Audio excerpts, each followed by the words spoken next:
Mix veg বানানোর জন্য প্রথমে পনিরগুলোকে সামান্য নুন দিয়ে তেলে লাল লাল করে ভেজে তুলে নেব। এরপর ওই তেলেই একে একে এখানে আলু, বিনস, গাজর, ফুলকপিকে একটু নুন হলুদ দিয়ে ঢাকা চাপা দিয়ে ভেজে তুলে রাখবো।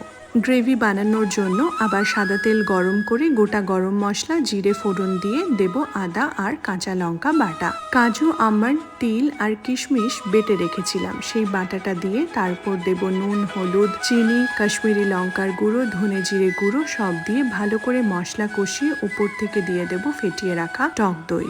মশলা থেকে ভালো করে তেল ছেড়ে দিলে দিয়ে দেবো ভেজে রাখা সবজিগুলো। এখানে ক্যাপসিকাম আর সুইট কর্নও অ্যাড করে পরিমাণ মতো জল দিয়ে ঢাকা চাপা দিয়ে খানিকক্ষণ সেদ্ধ করে নেব। লাস্টে দিলাম ভেজে রাখা ফুলকপি আর পনির। এবার সব মিশিয়ে নিয়ে ওপর থেকে একটু ময়দা গোলা জল দিয়ে দিলাম ভালো বাইন্ডিং এর জন্য। নামানোর আগে ঘি গরম মশলা ছড়িয়ে দিলেই রেডি হয়ে যাবে নিরামিষ মিক্স ভেজ রেসিপি।